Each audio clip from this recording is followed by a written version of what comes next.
بسم الله الرحمن الرحيم. باب لا تحقرن جارة لجارتها ولو فرسن شاة. عن عمرو بن معاذ الأشهلي عن جدته أنها قالت: قال لي رسول الله صلى الله عليه وسلم: يا نساء المؤمنات لا تحقرن امرأة منكن لجارتها ولو كراع شاة محرق.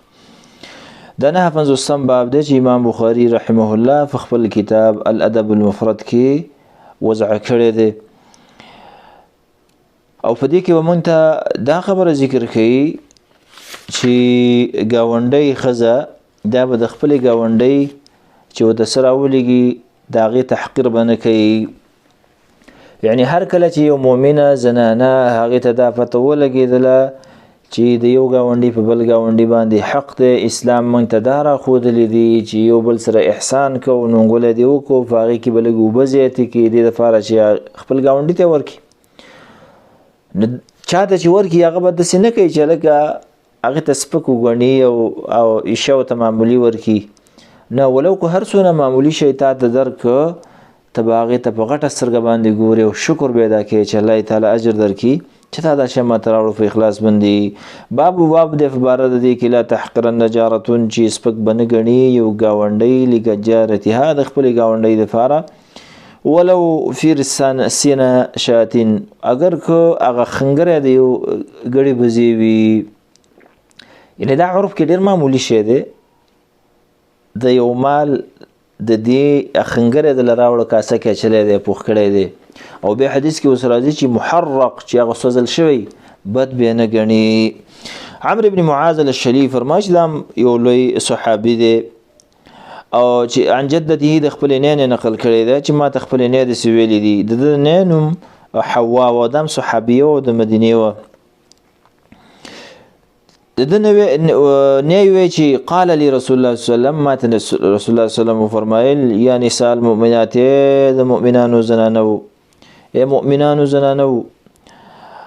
لا تحقرن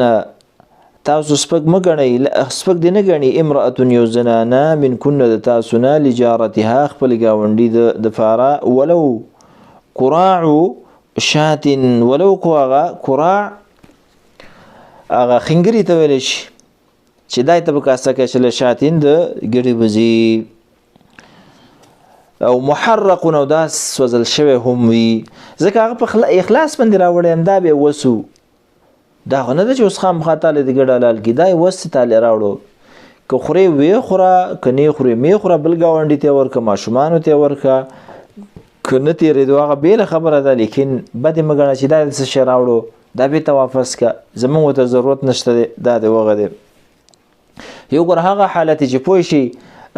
خلکو د ضرورت دی، ساو د ضرورت نشته، ورته ویوه چې خورې دا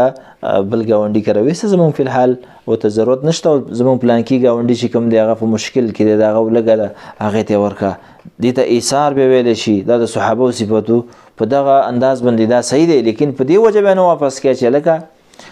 دا له شیطان مبصر روان کړی دی. په حدیث کې به تخصیص د زنانه وي په دې وصیت باندې او نصیحت باندې، ځکه وجه دا اکثر د مشکل سره زنانه د کېږي، نونګولی چې راوړي دا خو بابا پسې چا نه راروان کړی، پلار پسې چې لکه دا ویسته خو کاسه چې راوړي ماشوم او یو ماشوم یې به راروانه کړي پلانکۍ دا واله،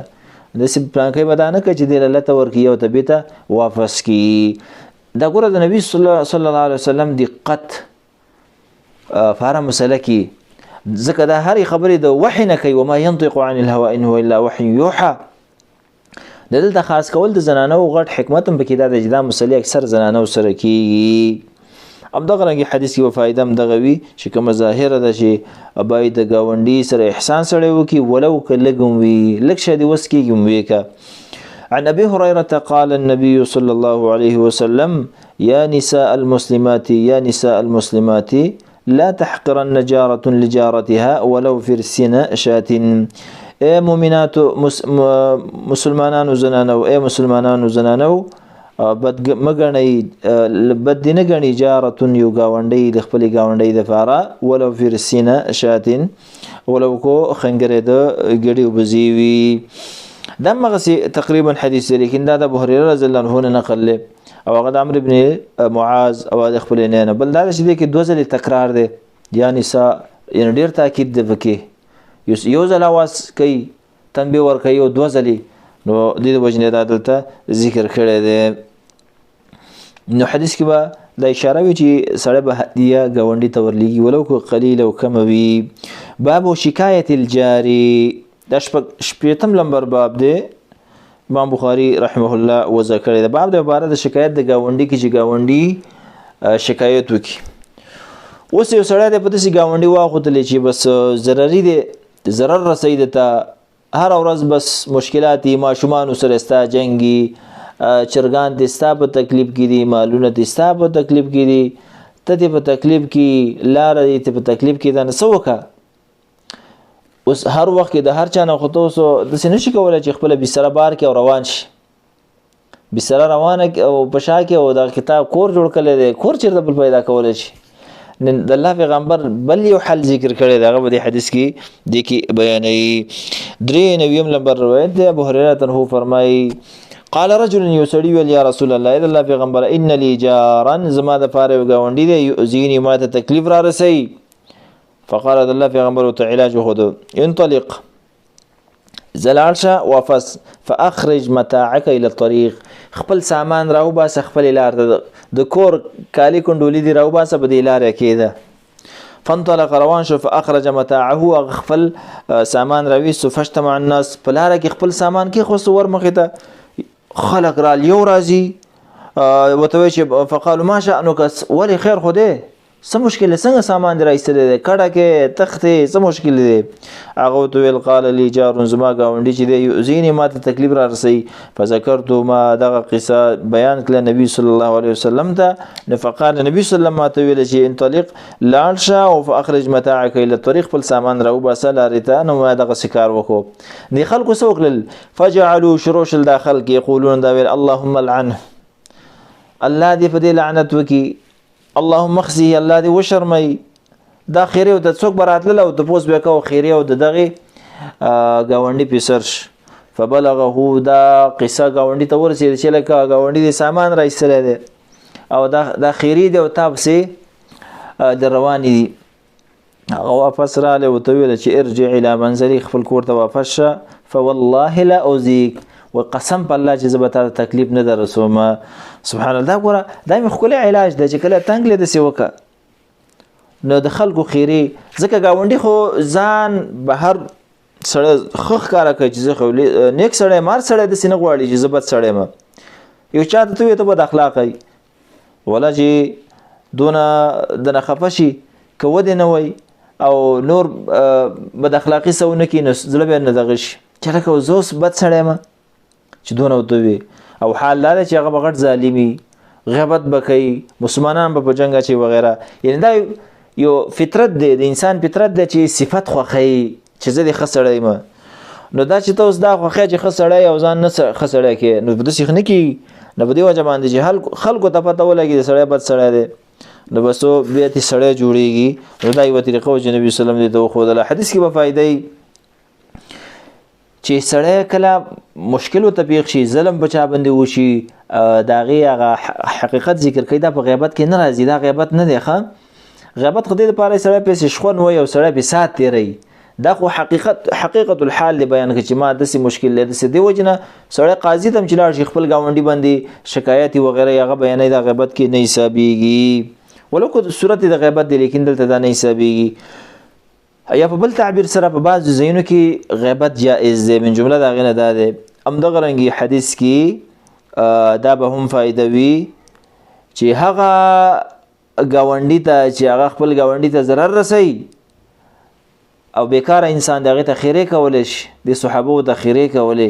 دا به سره کول شي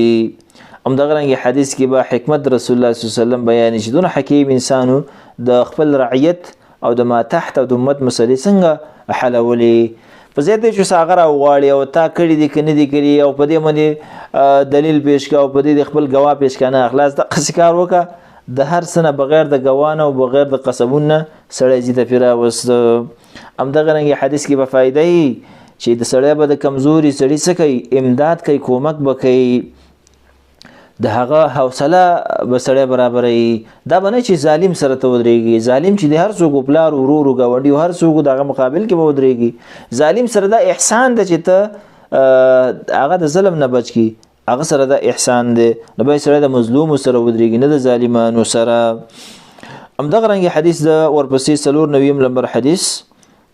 كم دغسي طريقة دغ ذكر عن أبي جحيفة قال شكا رجل إلى النبي صلى الله عليه وسلم جاره ويشي وسري شكايت وكو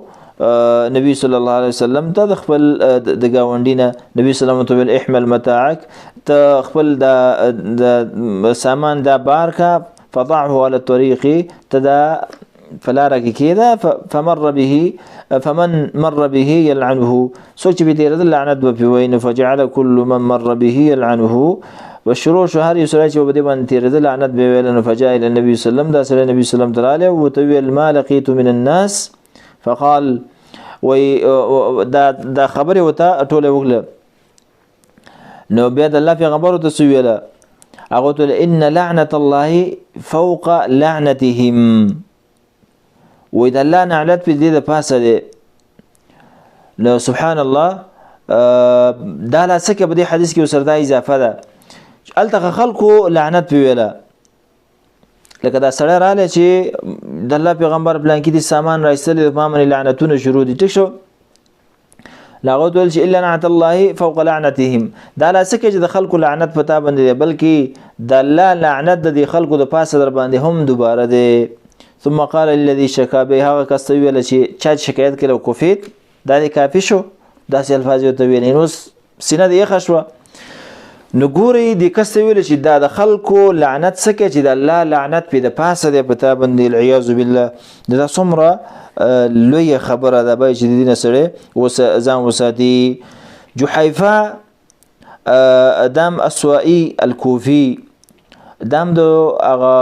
ورکوټو صحابه من صغار الصحابه د ورکوټو وهب بن عبد الله نومو تقریبا بیا د په 3 سنه هجری کې د وفات شوی